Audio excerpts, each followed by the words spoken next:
नमस्कार दोस्तों, आज की हमारी कहानी मुंशी प्रेमचंद्र साहित्य से प्रेमचंद की सर्वश्रेष्ठ कहानियों में से एक गुल्ली डंडा है। चलिए हमारी कहानी शुरू करते हैं। हमारी अंग्रेजीदार दोस्त माने या न माने, मैं तो कहूँगा कि गुल्ली डंडा सब खेलों का राजा है। अब भी लड़कों को गुल्ली डंडा खेलते देखता हूँ तो जी लोटपोट हो जाता है कि इनके साथ जाकर खेलने लगूं। ना लोन की जरूरत, ना कोट की, ना नेट की, ना थापी की। मजे से किसी पेड़ से एक टहनी काट ली, गुल्ली बना ली और दो आदमी आ गए तो खेल शुरू हो गया। बिलायती खेलों में सबसे बड़ा ऐब यह है कि उनके सामान महंगे होते हैं। जब तक कम से कम 1 सैकड़ा ना खर्च कीजिए, खिलाड़ियों में शुमार ही नहीं हो सकते। यहाँ गुल्ली डंडा है कि बिना हर फिटकरी के चोखा रंग देता है। पर हम अंग्रेजी चीजों के पीछे ऐसे दीवाने हो रहे हैं कि अपनी सभी चीजों से अरुचि हो गई है। हमारे स्कूल में हर एक लड़के से 3-4 रुपये सालाना केवल खेलने की फीस ली जाती है। अंग्रेज खेल उसी के लिए हैं जिसके पास धन है। गरीब लड़कों के सिर क्यों यह व्यसन मरते हैं?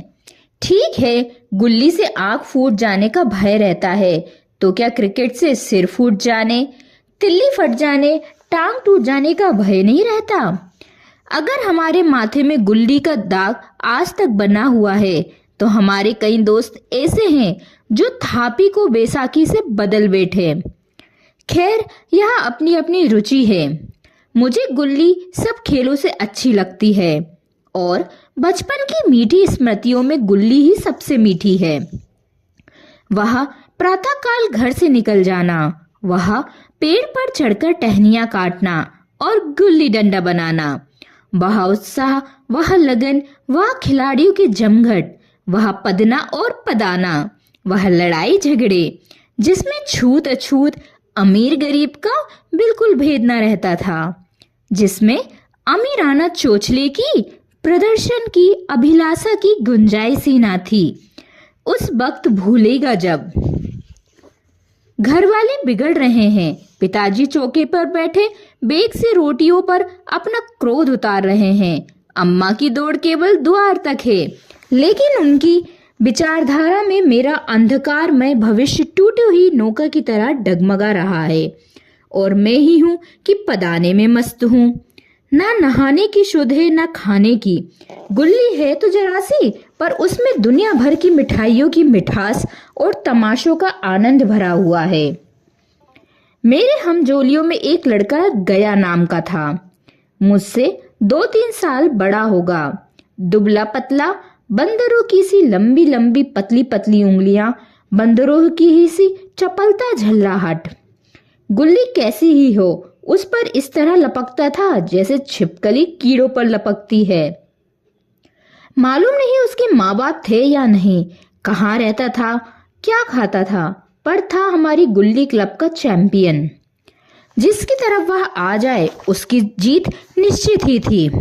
हम सब उसे दूर से आते देख उसका दौड़कर स्वागत करते थे और उसे अपना गोइया बना लेते थे। एक दिन हम और गया दोनों ही खेल रहे थे। वह पदा रहा था, मैं पद रहा था, मगर कुछ विचित्र बात है कि पदाने में हम दिन भर मस्त रह सकते हैं, पदना 1 मिनट का अखरता है। मैंने गला छुड़ाने के लिए सब चालें चली जो ऐसे अवसर पर शास्त्र विहीन ना होने पर भी क्षम्य है, लेकिन गया अपना दाव किए बगैर मेरा पिंड न छोड़ता था। मैं घर की ओर भागा। अनुनय विनय का कोई असर न हुआ। गया ने मुझे दौड़कर पकड़ लिया और डंडा तानकर बोला, मेरा दाव देकर जाओ। पदाया तो बड़े बहादुर बनके, पदने के बैर क्यों भागे जाते हो? तुम दिन भर पदाओ तो मैं दिन भर पदता रहूं? हाँ, तुम्हें दिन भर पदना होगा। ना खाने जाऊं ना पीने जाऊं, हाँ, मेरे दाव दिए बिना कहीं नहीं जा सकते। मैं तुम्हारा गुलाम हूँ? हाँ, मेरे गुलाम हो। मैं घर जाता हूँ, देखो मेरा क्या कर लेते हो। घर कैसे जाओगे? कोई दिल लगी है? दाव दिया है, दाव लेंगे। अच्छा, कल मैंने अमरूद खिलाया था, वहां लौटा दो। वहां तो पेट में चला गया, निकालो पेट से। तुमने क्यों खाया मेरा अमरूद? अमरूद तुमने दिया, तब मैंने खाया। मैं तुमसे मांगने ना गया था। जब तक मेरा अमरूद ना दोगे, मैं दाव ना दूंगा। मैं समझता था न्याय मेरी ओर है। आखिर मैंने किसी स्वार्थ से ही उसे अमरूद खिलाया होगा। कौन निस्वार्थ किसी के साथ सलूक करता है? भिक्षा तक तो स्वार्थ के लिए ही देते हैं। जब गया ने अमरूद खाया तो फिर उसे मुझसे दाव लेने का क्या अधिकार है? रिश्वत देकर तो लोग खून पचा जाते हैं। यहाँ मेरा अमरूद यूं ही हजम कर जाएगा। अमरूद पैसे के 5 वाले थे, जो गया के बाव को नसीब न होंगे। यह सरासर अन्याय था। गया ने मुझे अपनी ओर खींचते हुए कहा, मेरा दाव देकर चाओ। अमरूद समरूद मैं नहीं जानता। मुझे न्याय का क्या बल था? वह अन्याय पर डटा हुआ था। मैं हाथ छुड़ाकर भागना चाहता था, वह मुझे जाने न देता था। मैंने गाली दी, उसने कड़ी गाली दी, और गाली ही नहीं, 2-1 चाटा भी जमा दिया। मैंने उसे दांत से काट लिया। उसने मेरी पीठ पर डंडा जमा दिया। मैं रोने लगा। गया मेरे इस शस्त्र का मुकाबला न कर सका, भागा। मैंने तुरंत आंसू पोंछ डाले, डंडे की चोट भूल गया और हंसता हुआ घर जा पहुंचा। मैं थानेदार का लड़का एक नीच जात के लोंडे के हाथों पिट गया। यह मुझे उस समय भी अपमानजनक मालूम हुआ, लेकिन घर में किसी से शिकायत ना की। उन्हीं दिनों पिताजी का तबादला वहां से हो गया। नई दुनिया देखने की खुशी में ऐसा फूला कि हमने अपनी हमजोलियों से बिछुड़ जाने का बिल्कुल दुख न हुआ। पिताजी दुखी थे, यह बड़ी आमदनी की जगह थी। अम्मा जी भी दुखी थी, यह सब चीजें सस्ती थी और मोहल्ले की स्त्रियों से घराब सा हो गया था। लेकिन मैं मारे खुशी के फूला न समाता था।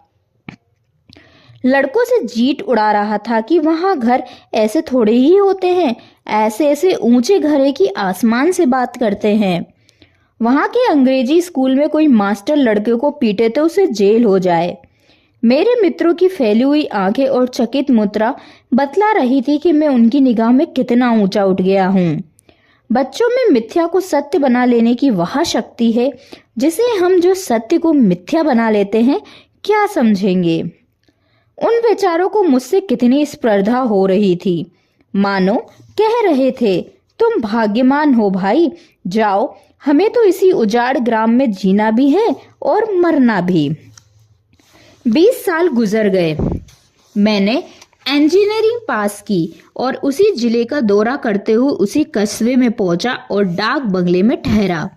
उस स्थान को देखते ही इतनी मधुर बाल स्मृतियां हृदय में जाग उठी कि मैंने छड़ी उठाई और कस्बे की सैर करने निकला।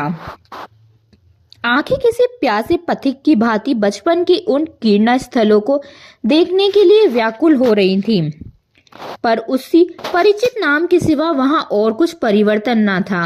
जहां खंडर था वहां पक्के मकान खड़े थे, जहां बरगद का पेड़ था वहां अब सुंदर बगीचा था।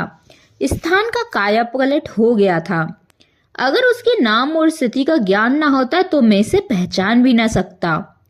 बचपन की संचित और अमर स्मृतियां बाहें खोले अपने उन पुराने मित्रों से गले मिलने की अधूर हो रही थी, मगर वह दुनिया बदल गई। ऐसा जी होता था कि उस धरती से लिपट कर रोऊं और कहूं, तुम मुझे भूल गई, मैं तो अब भी तुम्हारा वही रूप देखना चाहता हूं। सहसा एक खुली हुई जगह मैंने 2-3 लड़कों को गुल्ली डंडा खेलते देखा। एक क्षण के लिए मैं अपने को बिल्कुल भूल गया कि मैं एक अफसर हूं, साहबी ठाट में, रोब और अधिकार के आवरण में। जाकर एक लड़के से पूछा, क्यों बेटे, यहाँ कोई गया नाम का आदमी रहता है?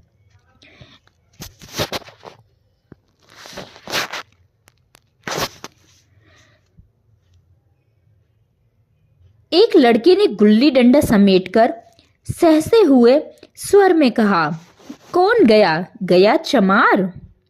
मैंने यूं ही कहा, हाँ हाँ वही, गया नाम का कोई आदमी है तो शायद वही हो। हाँ है तो, जरा उसे बुला सकते हो? लड़का दौड़ा हुआ गया और क्षण में एक 5 हाथ के काले देव को साथ लिए आता दिखाई दिया। मैं दूर से ही पहचान गया। उसकी ओर लपकना चाहता था कि उसके गले लिपट जाऊं, पर कुछ सोच कर रह गया। बोला, कहो गया, मुझे पहचानते हो? गया ने झुककर सलाम किया। हाँ मालिक, भला पहचानूंगा क्यों नहीं, आप मजे में रहे? बहुत मजे में, तुम अपनी कहो। डिप्टी साहब का साइस हूं। मतई, मोहन, दुर्गा यह सब कहाँ हैं? कुछ खबर है? मतई तो मर गया, दुर्गा और मोहन दोनों डाकिये हो गए हैं। आप? मैं तो जिले का इंजीनियर हूँ। सरकार तो पहले ही बड़े जहीन थे। अब कभी गुल्ली डंडा खेलते हो? गया ने मेरी और प्रश्न भरी आंखों से देखा। अब गुल्ली डंडा क्या खेलूंगा सरकार, अब तो धंधे से छुट्टी नहीं मिलती। आओ आज हम तुम खेले, तुम पदाना हम पदेंगे, तुम्हारा एक दाव हमारे ऊपर है, वह आज ले लो। गया बड़ी मुश्किल से राजी हुआ। वह ठहरा टके का मजदूर, मैं एक बड़ा अफसर, हमारा और उसका क्या जोड़। बेचारा झेप रहा था, लेकिन मुझे कुछ भी झेप ना थी।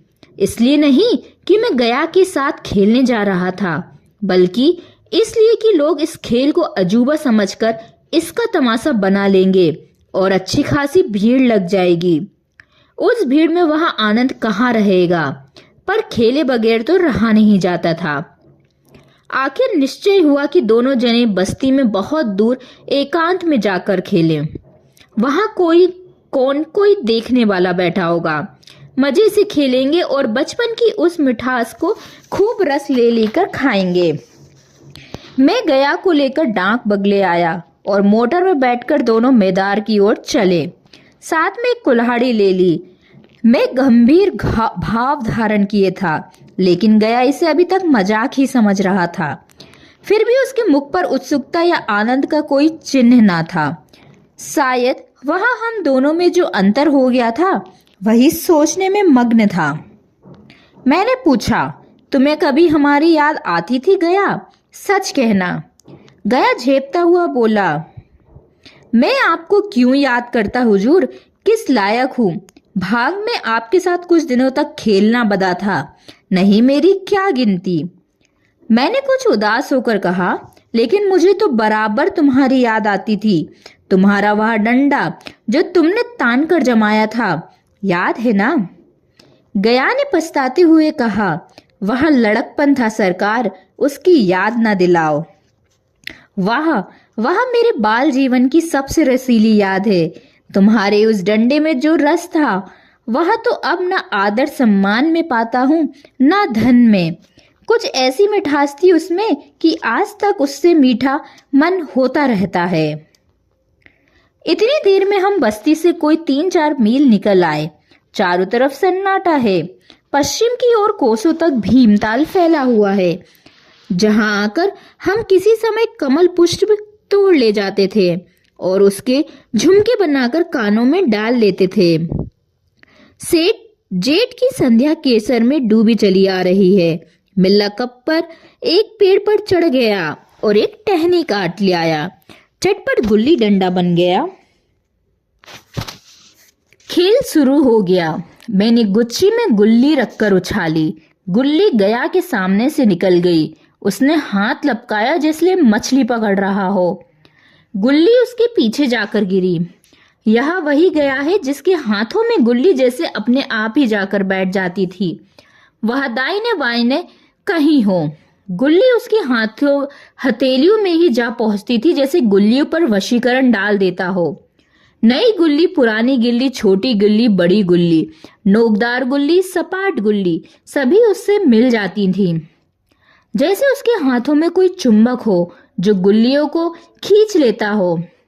लेकिन आज गुल्ली को उससे वह प्रेम ना रहा। फिर तो मैंने पदाना शुरू किया। मैं तरह तरह की धांधलियां कर रहा था। अभ्यास की कसर बेईमानी से पूरी कर रहा था।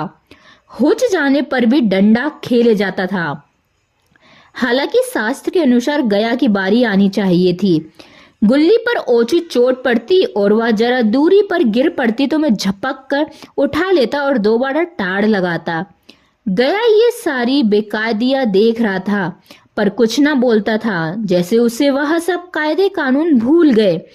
उसका निशाना कितना अचूक था। गुल्ली उसके हाथ से निकलकर टन से डंडे में जाकर लगती थी।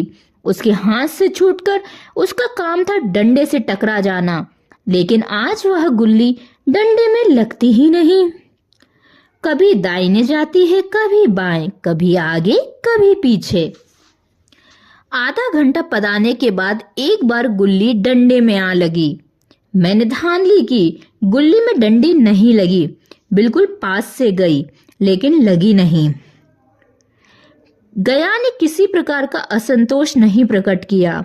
ना लगी होगी, डंडे में लगती तो क्या बेईमानी करता? नहीं भैया, तुम भला बेईमानी करोगे?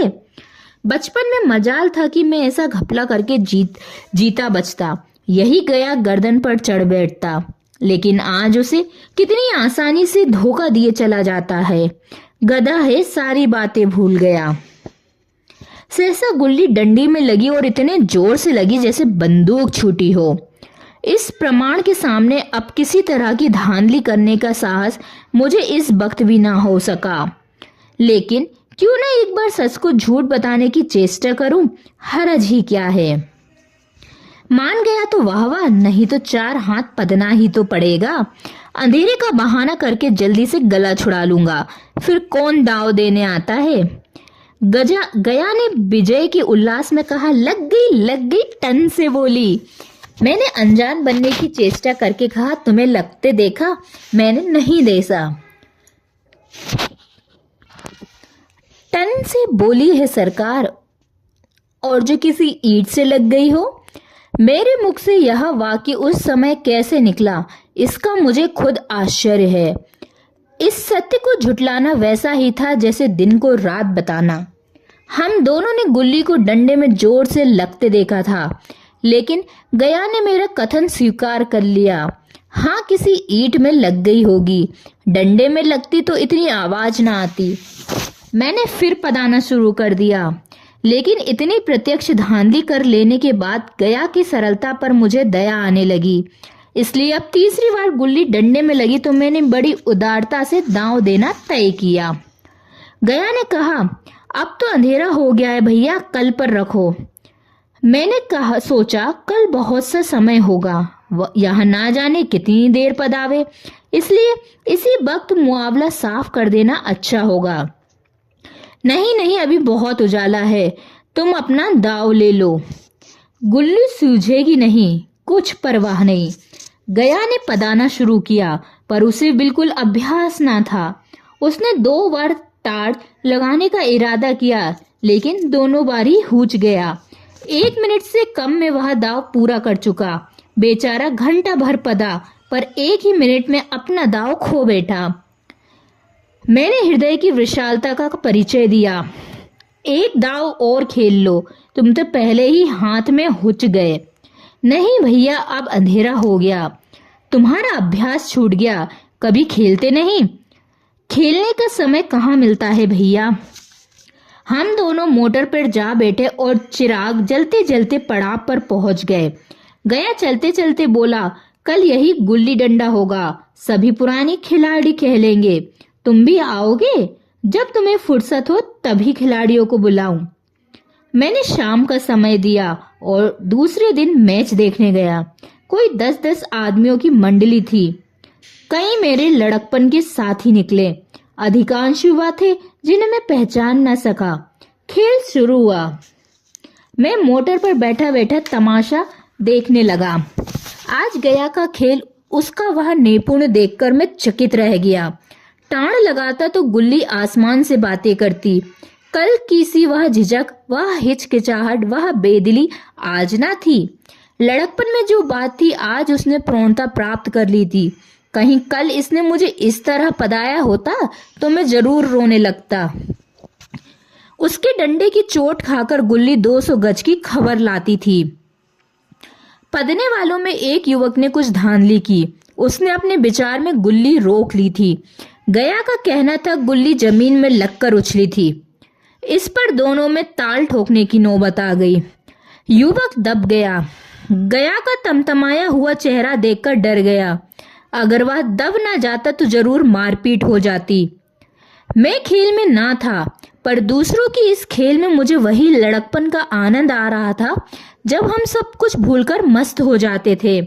अब मुझे मालूम हुआ कि कल गया ने मेरे साथ खेला नहीं, केवल खेलने का बहाना किया। उसने मुझे दया का पात्र समझा। मैंने धांधली की, बेईमानी की, पर उसे जरा भी क्रोध ना आया। इसलिए वह खेल ना रहा था, मुझे खिला रहा था, मेरा मन रख रहा था। वह मुझे पदाकर मेरा कचूमर नहीं निकालना चाहता था। मैं अब अफसर हूँ। यह अफसरी मेरे और उनके बीच में दीवार बन गई है। अब उसका लिहाज पा सकता हूँ, अदब पा सकता हूँ, सहचर नहीं पा सकता। लड़कपन था तब मैं उसका समकक्ष था। हम में कोई भेद ना था। यह पद पाकर अब मैं केवल उसकी दया की योग्य हूँ। वह मुझे अपना जोड़ नहीं समझता। वह बड़ा हो गया है, मैं छोटा हो गया हूँ।